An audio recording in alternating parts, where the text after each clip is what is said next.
अब प्रस्तुत है संसद में आज हुई कार्यवाही की समीक्षा। पहले राज्यसभा। लेखक हैं पीटीआई भाषा के अविनाश।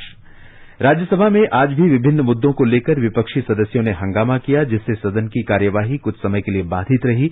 इस वजह से सदन में शून्यकाल और प्रश्नकाल नहीं हो सके। हालांकि बाद में कोविड-19 मुद्दे पर अल्पकालिक चर्चा हुई। चर्चा का जवाब देते हुए केंद्रीय स्वास्थ्य एवं परिवार कल्याण मंत्री मनसुख मांडविया ने कोविड-19 महामारी को लेकर राजनीति करने और आंकड़े छिपाने के आरोपों को सिरे से नकार दिया। उन्होंने कहा कि जिन राज्यों में कोविड प्रबंधन की दिशा में बेहतर काम हुआ है, उनकी खुलकर सराहना की गई है और ये नहीं देखा गया कि उन राज्यों में कौन से दल की सरकार है।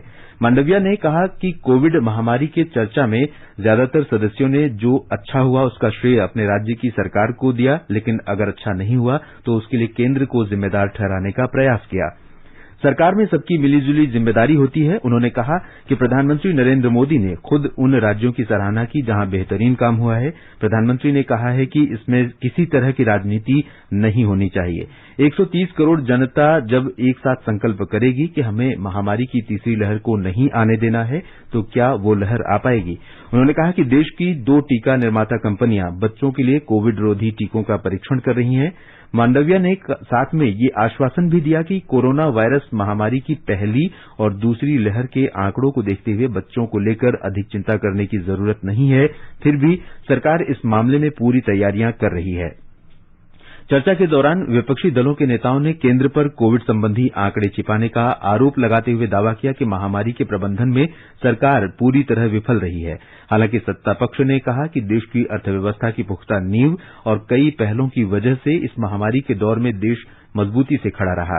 विपक्ष के नेता एवं कांग्रेस के वरिष्ठ सदस्य मल्लिकार्जुन खड़गे ने कहा कि कोविड-19 के नतीजे इतने भयावह होंगे, इसका अनुमान नहीं था। कांग्रेस के आनंद शर्मा ने सुझाव दिया कि सरकार को ऐसे बच्चों के लालन पालन के लिए एक विशेष कोष बनाना चाहिए जिन्होंने कोविड के कारण अपने अभिभावकों को खो दिया है। श्री शर्मा ने कहा कि सदन में महामारी को लेकर होने वाली ये चर्चा दलगत राजनीति से ऊपर उठकर की जानी चाहिए, क्योंकि ये लाखों लोगों की पीड़ा से जुड़ा मामला है। चर्चा में भाग लेते हुए आवास एवं शहरी कार्य मंत्री हरदीप सिंह पुरी ने आरोप लगाया कि विपक्ष कोविड महामारी के प्रबंधन को लेकर गलत विमर्श बनाने की कोशिश कर रहा है।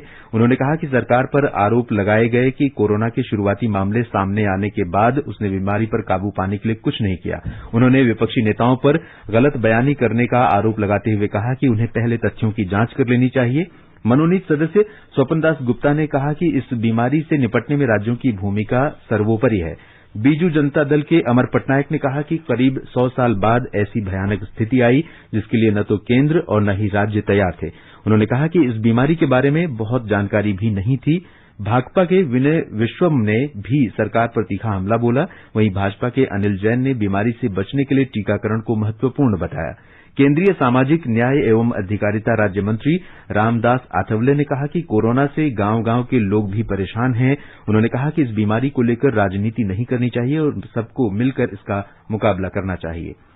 चर्चा में द्रमुक के टी शिवा, राजद के मनोज कुमार झा, शिवसेना के संजय राउत, अन्ना द्रमुक नेता एम थम्बीदुरई, माकपा सदस्य इला मारम करीम, सपा के रामगोपाल यादव, बसपा के अशोक सिद्धार्थ, जदयू के रामनाथ ठाकुर, टीएमसी एम के जीके वासन, तेदेपा के कनक मेदला, रविन्द्र कुमार, राकांपा की वंदना चौहान, शिरोमणि अकाली दल के सरदार बलविंदर सिंह भुंडर, लोकतांत्रिक जनता दल के एमवी श्रेयम्स कुमार, आम आदमी पार्टी के सुशील गुप्ता, भाजपा के विनय सहस्त्रबुद्धे सहित अन्य सदस्यों ने भी भाग लिया। इससे पहले सदन की बैठक शुरू होने पर कांग्रेस के आनंद शर्मा ने पेगासस के जरिए कथित जासूसी का मुद्दा उठाया। उन्होंने कहा कि यह राष्ट्रीय सुरक्षा से जुड़ा एक गंभीर मुद्दा है और इस पर तत्काल चर्चा होनी चाहिए। उन्होंने इस मुद्दे पर चर्चा के लिए नियम 267 के तहत नोटिस दिया है। सभापति एम वेंकैया नायडू ने कहा कि वो मुद्दे की गंभीरता को समझते हैं और नोटिस पर विचार करने के बाद व्यवस्था देंगे। इस दौरान विपक्षी दलों के सदस्यों ने पेगासस के साथ साथ अन्य मुद्दों पर भी हंगामा शुरू कर दिया। सभापति ने शून्यकाल चलने देने की अपील करते हुए कहा, आज 15 सदस्यों ने, कल 17 सदस्यों ने अलग अलग मुद्दों पर नोटिस दिए। आसन नियम 267 के तहत दिए गए कितने नोटिस पर विचार करेगा। आपको उन सदस्यों को मौका देना चाहिए जिन्होंने शून्यकाल के तहत अपने अपने मुद्दे उठाने के लिए नोटिस दिए हैं।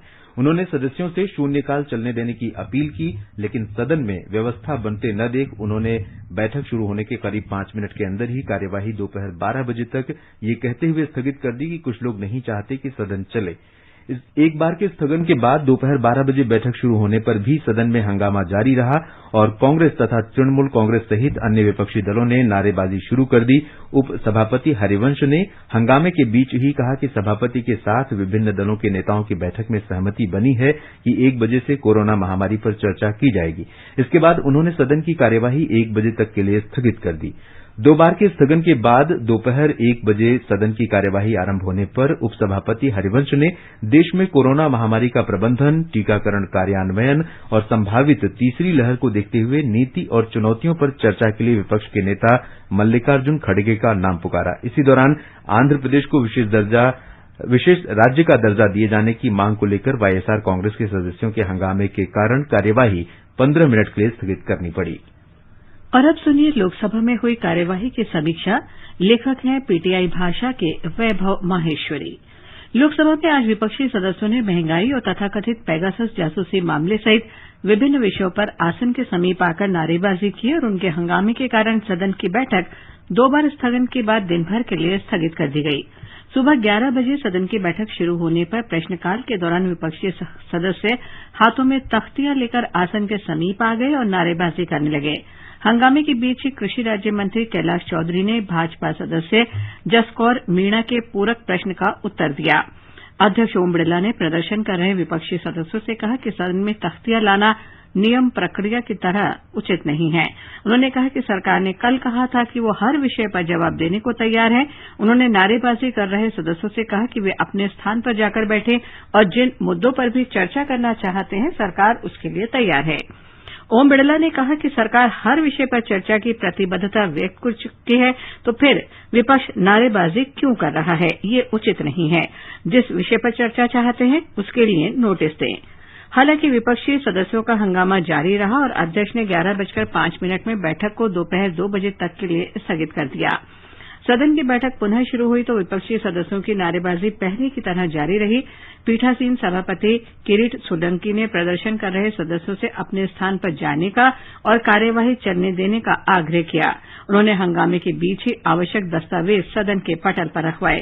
शोर शराबे के बीच ही वित्त मंत्री निर्मला सीतारामन ने मौजूदा वित्त वर्ष के लिए अनुपूरक मांगों के पहले बैच में 23,674 करोड़ से अधिक रुपए अतिरिक्त व्यय के लिए सदन को मंजूरी मांगी। शोर शराबा थमता नहीं देख सोलंकी ने दोपहर 2:10 में सदन की कार्यवाही को अपराह्न 3 बजे तक स्थगित कर दिया। अपराह्न 3 बजे बैठक पुनः शुरू हुई तो विपक्षी सदस्यों की नारेबाजी जारी रही। पीठासीन सभापति सोलंकी ने हंगामा जारी रहने पर बैठक को दिन भर के लिए स्थगित कर दिया। अभी आप संसद में हुई आज की कार्यवाही की समीक्षा सुन रहे थे।